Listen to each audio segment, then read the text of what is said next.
오늘은 로마서 1장 18절부터 27절까지 교도하도록 합니다. 신약성경 240쪽이죠. 이번 한 주간에 한 뉴스로 나왔던 한 여성 검사가 있는데 서지현 씨입니다. 한 방송국에서 2010년 10월 30일 한 장례식장에서 법무부 장관을 수행하고 온 당시 법무부 소속 안태근 검사로부터 강제추행을 당했다. 그렇게 이제 밝혔습니다. 사건의 발단은 뭐냐면 장례식장에서 이 안 검사는 술에 취한 상태에서 허리를 끌어안고 그 다음에 히프를 더듬었다는 것이에요. 그리고 인사상의 불이익까지 주는데 저 한직인 통령까지 쫓아서 보내고 거기에 이제 검사 생활을 하겠다. 그래서 여성 검사는 괴로움 속에서 한 7년을 보내게 됩니다. 그런데 정작 안 검사는 최근 온누리교회에서 세례를 받으면서 간증을 하였다. 그래서 하나님으로부터 용서를 받았다. 그렇게 말을 합니다. 그래서 우리 서지현 여성 검사에게, 즉 피해자에게는 용서를 구하지도 않고 대가를 지불받는 어떤 형벌도 없었다라는 거예요. 그래서 서지현 검사는 상처를 받게 되고 방송국에서 이 사실을 이제 폭로하게 되는 것입니다. 그래서 지금 미투 운동이 벌어지고 있죠. 나도 당했다라는 것이 교육계, 법조계, 또 정치계, 또 복지계까지도 지금 이렇게 퍼지고 있죠. 그러니까 죄를 지었을 경우에 하나님께 용서를 구할 뿐만 아니라 내가 피해를 입힌 당사자에게 용서를 함께 구하고 그에 합당한 형벌을 받는 것이 진정한 용서의 원리고 성경적 원리다, 그런 말이에요. 법적인 책임을 적극적으로 져야 되는 것이죠. 이것이 진정한 회개이다, 이제 그런 말이죠. 이런 어떤 불미스러운 일이 어떻게 해서 이제 생겨났을 것인가? 왜 이러한 사건들이 이제 일어날 수밖에 없었을까요? 그랬을 때 하나님을 떠나버린 인간의 실존이라는 거예요. 하나님을 두기 싫어하는 마음에서부터 이러한 일들이 일어나는 것을 우리가 발견할 수가 있는 것이죠. 오늘 이제 하나님을 떠난 삶의 비극을 오늘 본문에서 우리가 볼 수 있는데, 오늘 본문은 사람이 하나님을 떠날 때 어떻게 되는지에 대해서 잘 설명하는 그런 본문입니다. 하나님을 멀리하고 하나님을 내 마음에 두기를 싫어할 때에 사람이 어떤 실존 가운데 있는지를 우리에게 말해주고 있다는 것이에요. 한마디로 나의 삶 속에서 하나님을 떠날 때에, 하나님을 내 마음에 두기를 싫어할 때 인간은 가장 비참한 존재가 되고 마는 것이고 가장 절망스러운 병에 이르게 된다는 것을 오늘 말씀하고 있는데, 첫째로 하나님을 떠날 때, 하나님의 마음을 이제 두기 싫어할 때 어떤 일을 벌이고, 첫째로는 무지한 존재가 된다. 무지한 존재가. 오늘 본문 21절부터 22절 말씀을 보십시오. 하나님을 알되 하나님을 영화롭게도 하지 아니하고 감사치도 아니하고 오히려 그 생각이 허망하여지며 미련한 마음이 어두워졌나니 스스로 지혜있다 하나 우준하게 되어 썩어지지 아니하는 하나님의 영광을 썩어질 사람과 금수와 버러지 형상의 우상으로 바꾸느니라. 여러분은 금수를 갖다가 새와 짐승, 버러지 갖다 기어다니는 형상, 이렇게 말을 하고 있죠. 그렇게 바꿔버렸다는 거예요. 하나님의 영광을 우상으로 바꿔버렸다. 그러니까 사람은 누구나 어느 정도까지는 하나님을 알 수가 있어요. 그러나 그 하나님을 아는 지식이 부족하면 하나님을 높이지도 않고 하나님께 감사하지도 않고 하나님께 영화로움을 돌리지 않고 오히려 그 생각이 허망해지고 마음이 미련해지고 어두워진다는 것이에요. 그러면 스스로 지혜롭다고 하지만 그것은 온전한 지혜가 아닙니다. 사실 이 세상에서 제일 어리석은 생각은 뭐냐면 하나님 앞에서 겸손하지 못하고 나는 지혜 있다라고 생각하는 거예요. 예를 들면 바보가, 미련한 인간이, 우둔한 자가 열심히 사는 것처럼 코미디가 없어요. 그렇죠? 조폭이 열정을 가지고 사는 것처럼 아주 웃기는 일은 없는 거거든요. 그런 어리석고 우둔한 행동의 하이라이트가 뭐냐 그러면 인간이 우상숭배를 한다는 거예요. 본문 23절을 말씀에 가면 우상숭배는 하나님의 영광을 썩어질 사람과 새와 짐승으로 기어다니는 버러지 형상의 우상과 바꾸는 것으로서 하나님께서 가장 가증히 여기는 것이 우상숭배다. 그러니까 우리는 어떤 것도 하나님보다 앞세우는 우상숭배에 빠지지 말아야 된다, 이제 그런 부분이죠. 사실 우상의 외형은 아무것도 아니에요. 그냥 돌이나 뭐 나무나 뭐 형상이지 아무것도 아니거든요. 인간의 진짜 우상은 뭔지 아세요? 여러분 안에 있는 거예요. 또 세상 사람들 안에 있단 말이에요. 그러니까 진짜 우상은 우리 내면에 자리에 잡고 있는 우상이 문제예요. 뭐냐? 바로 정욕과 탄심이 우상 숭배다. 이제 탐심은 우상 숭배니라 골로새 3장 5절에 말씀하고 있는데, 하나님은 없고 인간의 의만, 인간의 자랑만 존재하는 것이 우상 숭배예요. 인간 중심적인 거죠. 그래서 우리가 이렇게 결론을 내릴 수 있는데, 이 세상은 우상 공장이에요. 인간의 마음은 우상 공장이다, 그렇게 말을 합니다. 여러분, 탐심은 우리로 하여금 하나님으로 만족하지 못하게 하는 것이거든요. 다른 무언가를 그것을 가질 때, 그것을 내가 소유를 할 때 그것이 나를 행복하게 해줄 것이라고 생각하고 그것이 나를 구원할 것이라고 생각하게 만드는 것이 뭐냐? 탐심이라는 우상 숭배예요. 따라서 우리가 탐하는 대상이 우상이고 그것만 있으면 행복할 것이라고 믿는 것이 곧 우상 숭배다, 그런 거죠. 예를 든다면 누군가에게 그것이 돈이 될 수가 있어요. 돈만 있으면 나 행복할 수 있거든. 요즘엔 다 만몬이즘, 만몬 우상 많이 생기잖아요. 그것이 나를 구원할 거야. 어떤 사람에게는 학벌이에요. 학벌. 어떤 사람이 명예예요. 그것만 있으면 난 행복해. 권력이 우상이라는 거거든요. 누군가에게는 얼짱, 영짱이 돼야 되는데 얼짱. 누군가에게는 남편이나 자녀가 우상일 수 있어요. 내 남편과 자녀가 나를 행복해 줄 것이라는 그런 생각, 그것들만이 나를 구원한다고 생각하는 것. 어떤 사람은 명품이 우상일 수 있어요. 멋진 차, 막 이렇게 멋진 아파트가 될 수도 있고요. 어떤 사람은 이웃집 남편이나 이웃집 아내가 될 수도 있단 말이에요. 자, 이렇게 탐심의 우상은 우리로 하여금 하나님의 법을 어기게 만들고요, 그것을 얻기 위해서 진리를 왜곡하고 하지 말아야 될 것을 하게 하고 수단과 방법을 가리지 않게 만드는 것이 탐심의 우상 숭배라는 거예요. 오늘날 우리 주변에 이런 일들 너무 많이 보고 있지 않습니까? 문제가 무엇이냐? 하나님을 떠난 것이 근본적인 문제예요. 또 하나님을 정확하게 알지 못하는 것도 문제다. 그러므로 우리가 이 구절을 보면서 우리는 더욱더 하나님을 알게 힘써야 된다는 어떤 도전을 받지 않습니까? 더욱 성경을 많이 보고 말씀에 귀를 기울이고 일반 계시의 3대 통로인 우리가 자연이라든지 역사라든지 어떤 양심의 소리에 귀를 기울일 줄 아는 하나님의 지식이 풍성하게 되기를 힘써야 되는 줄로 믿을 수 있기를 바랍니다. 그럴 때 인간의 그 삶의 비극인 그 무지한 존재에서 벗어날 수가 있는 것이죠. 벗어날 수 있다. 그래서 하나님을 내가 떠났을 때 하나님을 내 마음에 두기 싫어하는 인간의 현주소는 뭐다? 무지한 존재가 된다. 이제 그런 것이죠. 두 번째로는 버려진 존재입니다. 두 번째로는 버려진 존재. 오늘 24절, 25절을 같이 한번 읽어봅시다. 24절, 25절 우리 다 같이 한번 오래간만에 성경 읽죠. 회개하는 마음을 가지고 시작. 그러므로 하나님께서 그들을 마음의 정욕대로 더러움에 내버려 두사 그들의 몸을 서로 욕되게 하게 하셨으니 이는 그들이 하나님의 진리를 거짓 것으로 바꿔 피조물을 조물주보다 더 경배하고 섬김이라. 주는 곧 영원히 찬송할 시로다.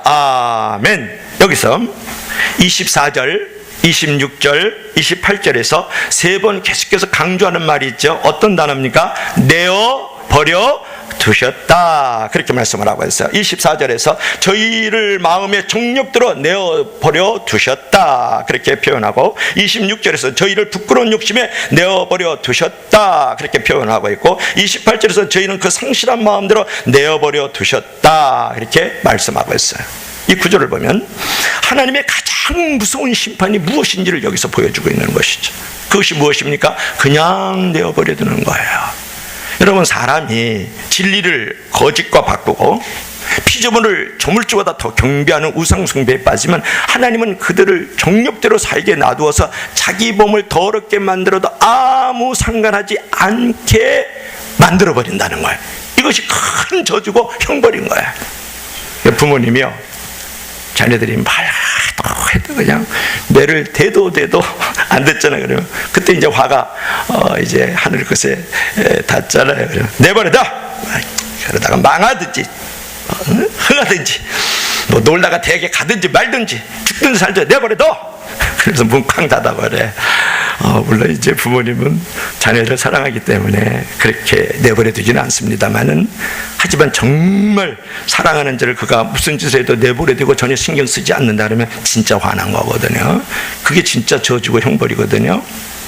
여러분, 하나님의 진노는 내버려 둔 그 자체가 봉이에요. 봉이라는 것은 뭐냐면 하나님의 심판이다, 그렇게 생각하면 돼요. 그러니까 일부 다처의 폭군들이 있잖아요. 그다음에 후궁을 많이 거느린 독재자들, 대부분 한 40세까지 밖에 살지 못한다 그러죠. 우리 조선시대 우리 왕들의 평균 연령이 30세예요. 그러니까 행복도, 그들은 그릇됨에 대한 상당한 보응을 받는 거죠. 심판을 받는 것을, 형벌을 받는 거예요. 그것이 27절의 말씀이거든요. 그러니까 우리가 정욕대로 살고 내가 하고 싶은 대로 하면 정말 행복할 것 같지만, 그렇게 하면 점점 행복도가 떨어져서 더 자극적인 것을 원하게 되고 더 무각한 상태로 만들어진다는 거예요. 아주 재미난 얘기가 있는데, 부지셰프스키라는 사람이 있어요. 성이라는 것은 접착하는 테이프와 같다 그랬어요. 이게 무슨 말이냐 그러면, 테이프를 처음에 이렇게 붙이잖아요. 착 달라붙잖아요. 못 돼요. 근데 억지로 그것을 떼어가지고 다른 것에 갖다가 붙이면 처음보다 덜 붙어요. 그죠? 그것도 띄고 다른 데도 또 붙이면 조금 덜 붙어요. 나중에는 그 테이프가요, 다른 데로 붙지 않아요. 그러니까 상대를 착 바꾸어가면서 자주 붙었다 떨어졌다 붙었다 떨어지면 더 이상 누구에게도 달라붙지 않는 존재가 되어버리고 만다는 거예요. 그러니까 더 자극적이고 더 무감각한 상태로 사람이 전락하고 만다, 이제 그런 말이거든요. 그러니까 하나님이 인간에게 주는 최악의 형벌은 뭐냐면, 바로 인간 자신의 우상 숭배적인 욕망을 이루게 내버려 두는 거예요. 내 욕심대로 이루어지지 않는 것이 은혜인 줄로 믿으시길 바랍니다. 이게 중요해요. 내 욕심대로 이루어지지 않는 게 은혜라고요. 여러분의 욕심을 쫓아서, 여러분의 탐심을 쫓아서 계속 나아가게 되면 그것이 최대의 형벌인 것을 알아야 돼요. 인간은 여러분 영적인 존재이기 때문에 육체의 정욕을 따름으로 행복을 얻을 수 없고, 오직 하나님 안에서만 참 행복을 얻습니다. 하나님이 정하신 진리 안에서, 그분의 테두리 안에서 가장 큰 행복을 갖게 되는 줄로 믿을 수 있기를 바랍니다. 주님의 말씀의 테두리 안에서 하나님과 함께 하나님의 정원을 걸어갈 때, 거기서 살아갈 때 인간의 참 평안이 있고 참 행복이 있다고요. 하나님 안에서는 참, 하나님 밖에서는 참 평안이 없나이다, 그렇게 신앙의 거인들이 고백하잖아요. 그래서 큐티를 해야 돼요. 그냥 큐티라니까 어떤 율법적 행위를 여러분 생각하지 말고, 큐티라는 것은 날마다 하나님과 함께 걷는 거예요. 날마다 하나님과 동행하는 거예요. 날마다 하나님의 깊은 임재 가운데 머무는 거예요. 날마다 하나님 앞에 경건을 갖는 거예요. 경건이라는 것은 아주 쉬운 말입니다. 하나님을 섬기는 것이 경건이고, 하나님을 섬기지 않는 것이 불경건이에요. 오늘 18절의 말씀.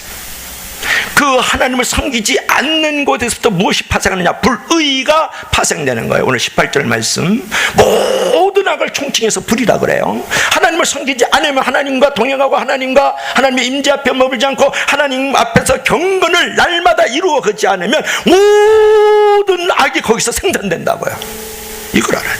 그래서 여러분 큐티를 할 줄 알아야 돼요. 나누기 위한 큐티가 아니고, 주님과 날마다 동행하고 날마다 임재를 줘, 날마다 그 앞에서 섬겨야 된다고요. 아멘. 그래서 큐티를 하라는 거예요. 그 큐티를 해야지. 그럴 때에 어떤 일이 벌어지느냐? 내가 정욕대로 살지 않고 부끄러운 욕심대로 살지 않고 내가 상실한 마음이 안 되는 거예요. 그런데 우리가 이제 이 구절을 보면요, 마음의 정욕대로 내어버려 주셨다, 부끄러운 욕심에 내어버려 주셨다, 상실한 마음으로 내어버려 주셨다. 즉 하나님을 따라 하나님의 마음을 두기 싫어할 때 내어버림에 대한 이제 보응이 있는데, 반대로 이 구절을 보면 하나님의 간섭이 얼마나 감사한 것인지 우리가 깨달아 알 수 있는 거예요. 그렇죠? 이 세상에서 제일 불행한 인생은 뭐냐면, 사업에 실패한 사람도 아니고 병든 인생도 아니고 하나님이 감사하지 않는 인생이 가장 불행한 인생인 줄로 믿을 수 있기를 바랍니다. 여러분, 실패와 질병이 하나님의 간섭 때문이고, 하나님의 사랑에 매라면 오히려 실패와 질병이 하나님께 감사하고 세상의 행복을 하나님께 올려 노래해야 될 줄로 믿을 수 있기를 바랍니다. 그런 것이에요. 성도가 잘못된 길로 나아갈 때 하나님의 사랑의 매가 얼마나 고마운지 몰라요. 내어버려 두면 그 길로 너는 망하는 거예요. 너는 거기서 인생이 막장이 되는 거예요. 너는 그 인생이 거기서 완전히 무너지는 것이거든.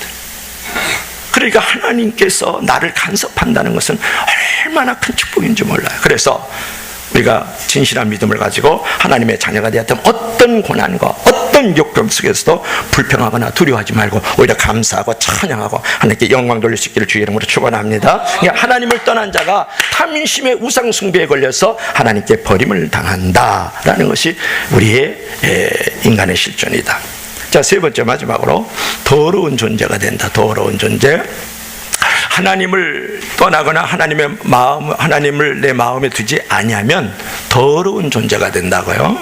오늘 본문 26절, 27절 말씀을 보십시오. 이 일을 인하여 하나님께서 저희를 부끄러운 욕심에 내어버려 주셨으니 곧 저희 여인들도 순리대로 쓸 것을 받고 영리를 쓰며 이와 같이 남자들도 순리대로 여인 쓰기를 버리고 서로 향하여 음욕이 불릴 듯하며 남자가 남자로 더불어서 부끄러운 일을 향하여 저희의 그릇 때문에 상당한 보응을 그 자신에게 받았느니라. 매우 어렵죠. 이거 무슨 말이냐면 사람이 하나님을 떠날 때 하나님은 그를 부끄러운 욕심에 내어버려 둔다, 그런 말이에요. 그때 나타나는 대표적인 죄가 뭐냐면 죄가 음행이에요. 음란한 행동, 심지어는 동성연애까지 추구하게 된다, 그렇게 말씀하고 있는 거예요. 그러니까 음행은 성경에서 가장 나쁜 죄 중에 하나입니다. 그렇게 하나님 말씀하고 있거든요. 고린도서 6장 15절에 말씀하기를 너희 몸이 그리스도의 지체인 줄 알지 못하느냐? 내가 그리스도의 지체를 가지고 창계의 지체를 만들 수 있겠느냐? 결코 그럴 수 없느니라, 그렇게 말씀하고 있거든요. 우리의 몸은 주님의 지체예요. 우리의 몸은 거룩한 성전이에요. 우리의 몸은 움직이는 교회라고요. 걸어다니는 예배당이라고요. 그러므로 여러분, 음란한 행동은 거룩한 성전을 더럽히는 것이에요. 결국은 이제 음행을 추구하는 자는 어떻게 되느냐? 오늘 27절 한번 볼까요? 27절 다 같이 한번, 마지막 절이었죠. 시작. 그와 같이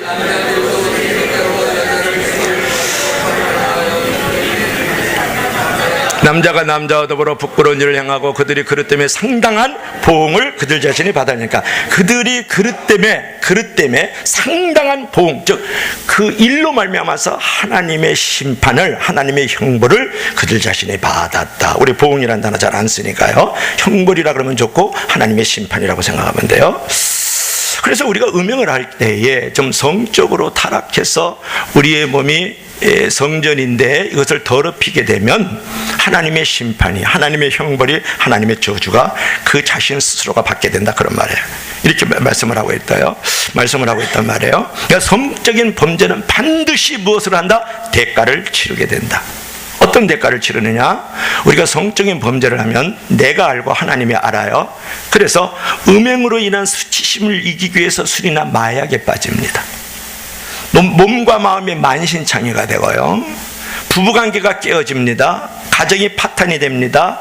그 일로 말미암아서 에이즈라든지 상당한 성적 질병에 걸려서 시한부 인생을 사는 벌을 받게 되는 거예요. 심판을 받게 되는 것이죠. 요즘에 이제 성폭력의 문제가 상당히 심각합니다. 그죠? 미투 운동이 계속 일어나고 있어요. 나도 당했다, 그런 말이에요. 그래서 성폭력은 세 가지가 있는데, 첫째로는 성폭행이 있어요. 그래서 강간하는 거예요. 억지로 그 성적 수치심을 느끼게 하는 간이에요. 그거는 강간. 그 다음에 성추행이 있는데 뭐냐면 신체 접촉을 통해서 수치심을 느끼게 하는 게 성추행이에요. 지금 일어나고 있는 게 성추행이죠. 그 다음에 성희롱이 있어요. 그것은 뭐냐면 말과 행동으로 수치심을 느끼게 하는 거예요. 물론 요새는 여자가 많이 당하고 있지만 남자들도 여성 직장 상사에게 그런 일을 많이 당합니다. 말이나 행동으로 수치심을 느끼게 하는 게 성희롱. 신체적 접촉으로서 수치심을 느끼게, 성적 수치심을 느끼게 하는 것은 성추행. 그 다음에 강간을 해버리는 것은 성폭행. 이제 그런 것이죠. 그런데 우리가 요즘에 이제 이슈가 되는 것은 뭐냐 그러면, 인간이 이제 권력의 정상에 서든지 어떤 철학의 정상에 서든지 간에 자기 정욕대로 살아갈 어떤 힘과 명분을 얻으면 결국은 성적 타락에 이제 빠지게 됩니다. 인간의 가장 말초신경을 자극시키는 것이 성적인 거고 그 끝이 동성애거든요. 로마 황제 15명에서 14명이 동성애자였다는 것을 알죠. 이러한 황제와 귀족들을 위해서 당시의 소년들을 미동으로 길렀다. 그래서 로마의 황제들은 성적인 병을 치료하기 바빴다. 그들의 성적 놀이기로 삼은 거예요. 그 어린아이들을 예쁘게 키워갖고 말이죠. 더 놀라운 것은 고상하다는 소크라테스, 플라톤, 크세노폰, 아리스토텔레스와 같은 철학자들이 동성애자였다. 그런 말이에요. 아무리 수준 높은 차원의 철학을 강론하고 있고 아주 높은 권력의 자리에 있다 할지라도 하나님을 떠난 자의 결국, 하나님의 마음을 두기에 싫어하는 그들의 결론은 추악한 모습이라는 거예요. 그래서 플라톤의 향연해 볼 것 같으면 여자와 동침하면 육체를 낳고 사람을 낳는다 그런 말이에요. 남자와 동침을 하게 되면 생명을 낳는다는 말을 했어요. 얼마나 놀라운 궤변이냔 말이에요. 아무리 고상한 이야기를 하고 아무리 멋진 사상을 얘기해도 하나님이 없는 사상은 다 더러운 정욕의 도구로 쓰여지고 있다는 것을 여러분 알 수 있기를 바랍니다. 버트랜드 러셀이라는 철학자는 행복론에 대해서 많은 글을 썼어요. 저도 책을 이제 청년 때 많이 읽었는데, 그런데 사실 그는 제자의 아내를 빼앗았다고요. 겉으로는 아름답게 정의를 외치고 사랑을 외치고 평화를 말하면서 행복을 이제 강론하지만 자기 아내를 버리고 자기 자녀에게 무책임하다면 무슨 의미가 있겠느냐고요. 게다가 그들은 부끄러움조차도 당당하게 떠들어대기를 멈추어지지 않거든요. 하나님이 없는 철학과 사상은 얼마나 무서운 것인가, 이제 그런 부분이죠. 그래서 여러분이 여기서 알아야 될 것이 있어요.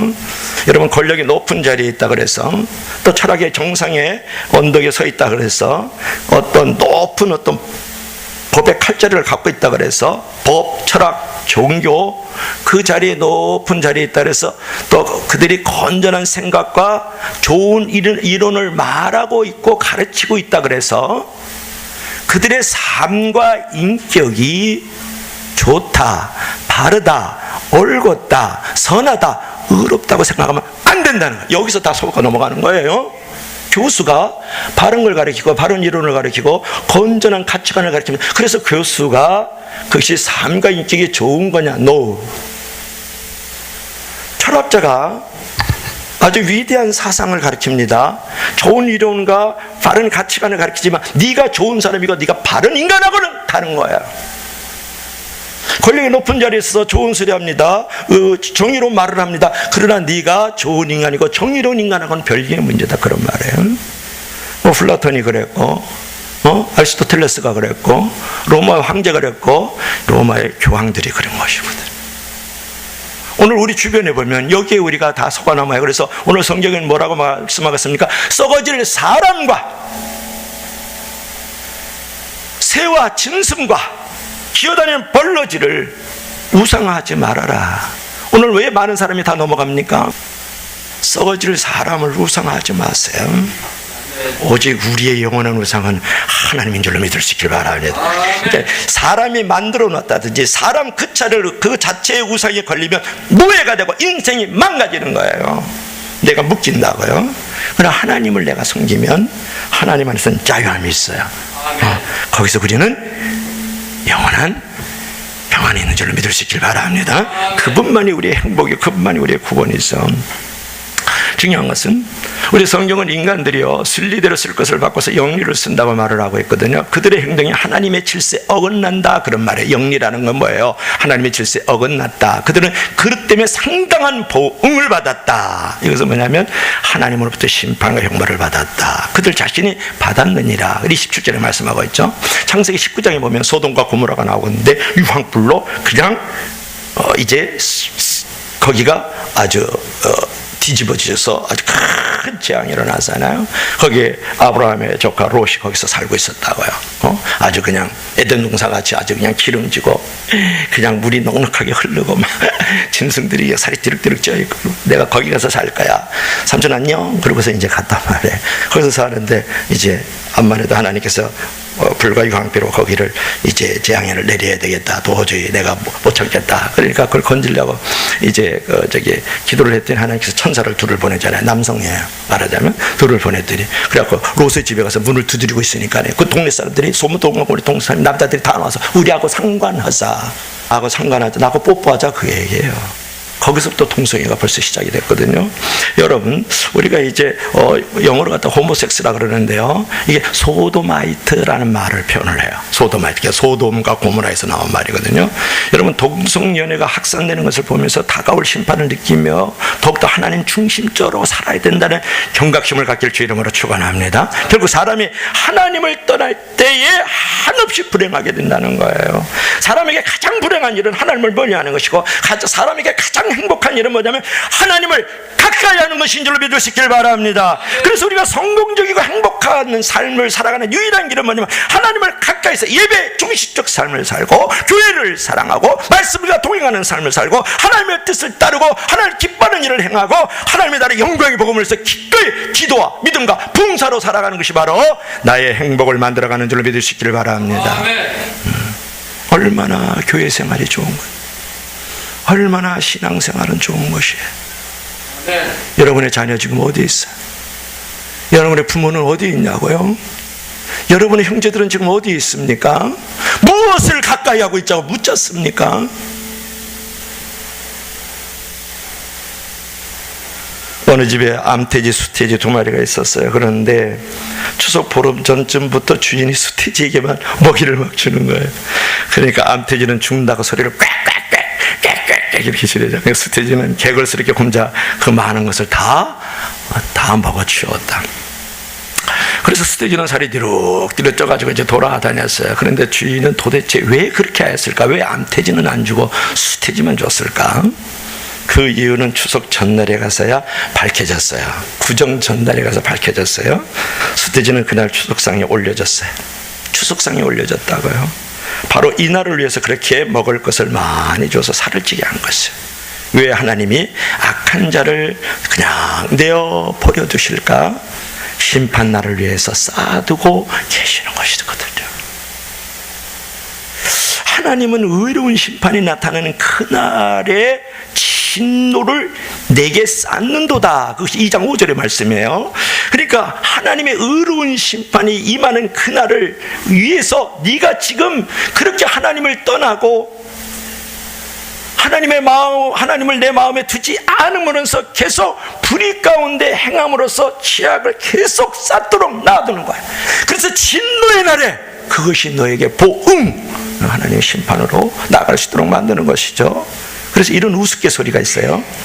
10계명을 다 어겨도 11계명 들키지만 말라, 그런 말이 있어요. 지금은 내버려 두니까 들키지만 않으면 된다, 그렇게 말을 합니다. 법망을 용케 잘 피해서 살아가면 된다, 그런 말입니다. 어느 날 그 진노의 대접이 다 차는 순간에 진노가 쏟아 부어질 것이고 그날의 심판대 앞에서 모든 죄가 낱낱이 다 드러난다고요. 하나님이 내버려둔 사람, 그 사람은 도살의 날을 위해서 예비된 자들이에요. 그러니까 제 마음대로 살아가는 사람들, 제 욕심을 챙기면서 잘 되는 사람들을 절대로 여러분 부러워하지 마십시오. 그들은 죄악을 쌓고 있고 하나님은 진노의 대접에 지금 진노의 대접을 쌓고 있다라고 바라보면 되는 거죠. 오늘날 이 사람들이 죄악을 그렇게 쌓아서 오늘 진노의 대접으로 지금 대접을 받고 있지 않아요? 오늘 결론을 맺고 싶어요. 여러분, 모든 죄의 근원이 어디부터 나온다고 생각합니까?